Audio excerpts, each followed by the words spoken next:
gents. My name is Juan Castillo, and I will be giving you quick instructions on how to fabricate a beef tenderloin.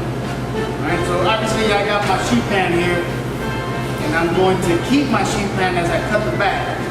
The reason for that is to make sure that the blood stays.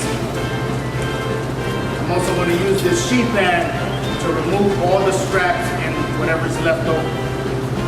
So, as you can see, big nice piece of tenderloin. Alright? I'm going to use this rag to pat it down. So like that. Wet tenderloin, I'll slip up and cut myself. Because the only person at risk is just me.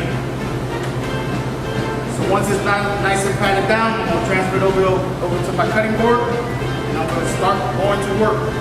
First thing I want to do is wind the chain.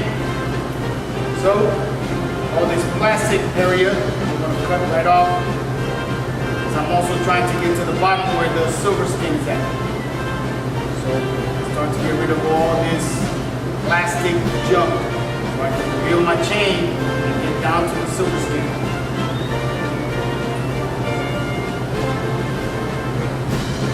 And as you can see, it's pretty easy to get it off.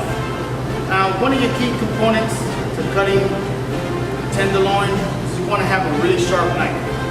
The reason for that is that you don't want to beat up the actual tenderloin.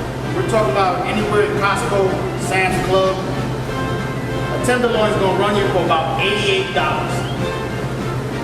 So you can come in closer, you'll notice how I got to the chain.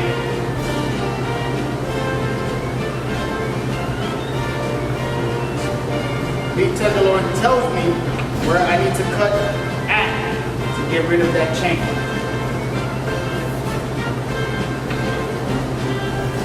Just like that.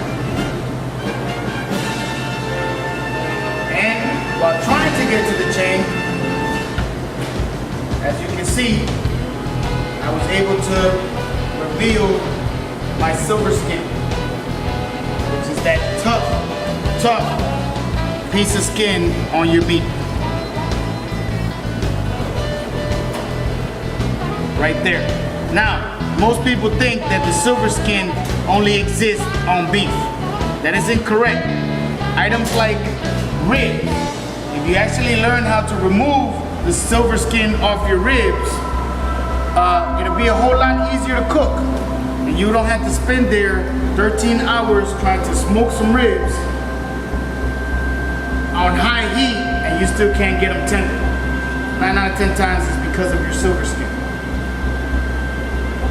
Now I'm still trimming up this fat. Now I'm going to start to go to work on my silver skin.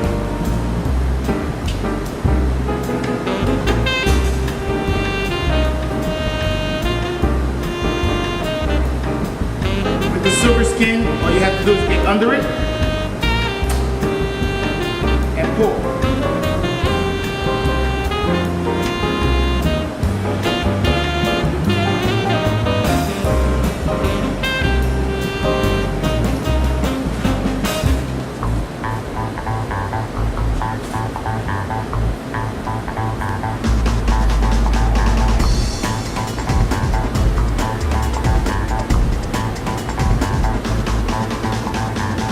Now, I'm not really using the knife to cut through my silver skin.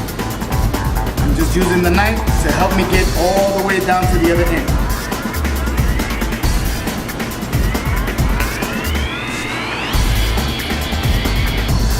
Good.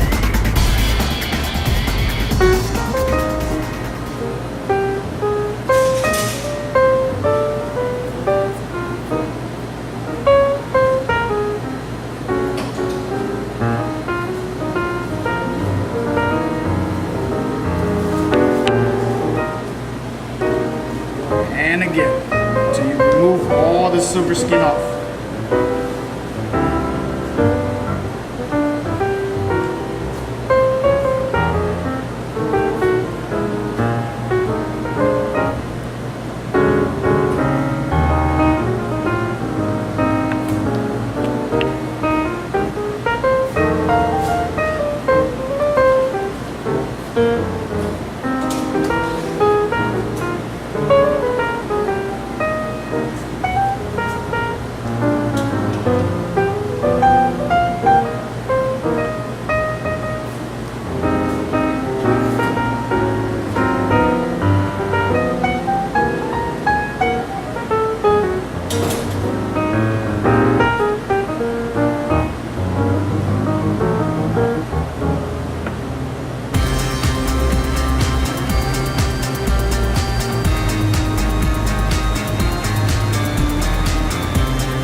There's 3 parts to your tenderloin. It's broken down into 3 complete parts. Over here, we have like a little angle, which is pretty much where you demonstrate, or where the beginning of your Chateaubriand is, which is right there. See the little slit in between all that meat.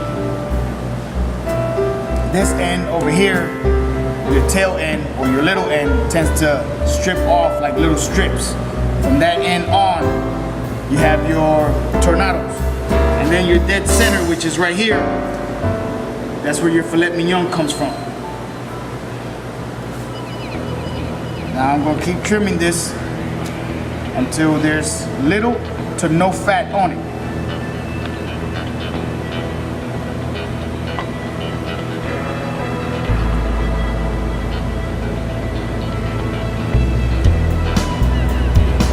And I'm going to make sure that all my silver skin is off my meat.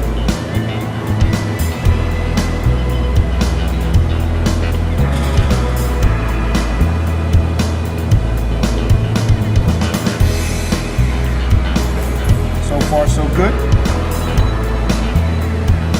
She has not been a stubborn piece of meat, and everything is coming off fairly easy.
Now, I don't know if you remember in the beginning, I said I'm going to remove all, little to no fat. So on the other side, you're gonna notice that there's a lot of fat on it. Now, everything is much better with fat. So I'm not gonna remove all of it. All I'm going to do is take my knife and pretty much scrape down on it. And you'll notice that the fat just starts to come right off.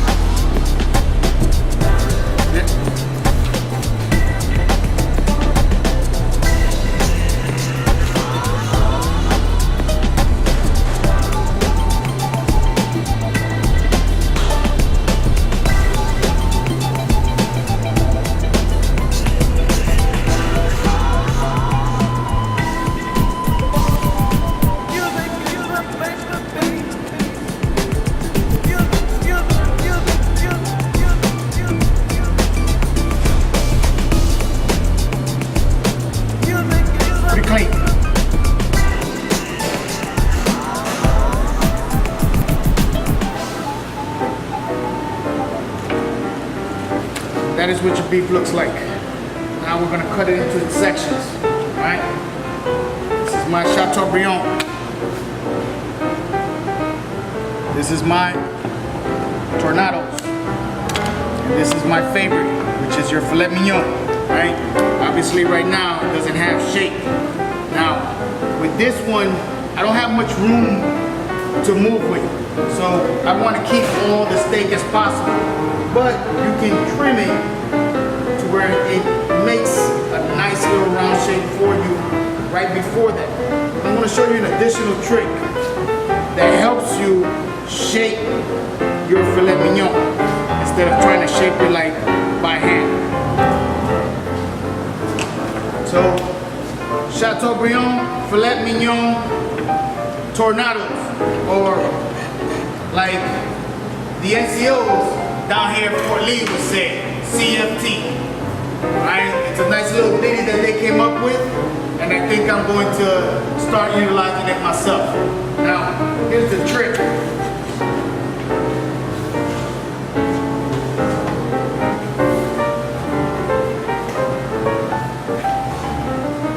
Plastic wrap, and I'm going to put it up there. Now, my steaks, I usually cut them at 2 fingers.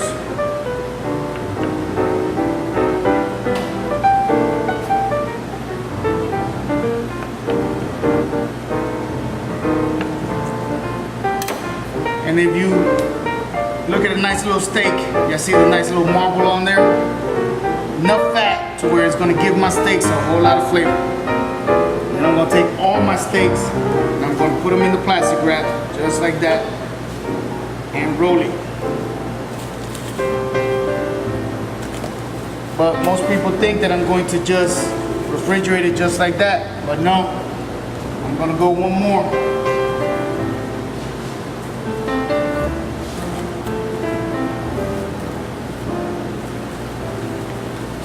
Now I got ends, and the trick here is to roll it until it's nice and tight.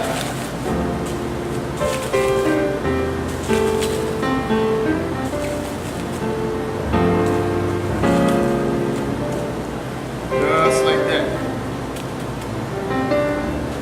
That concludes my period of instructions.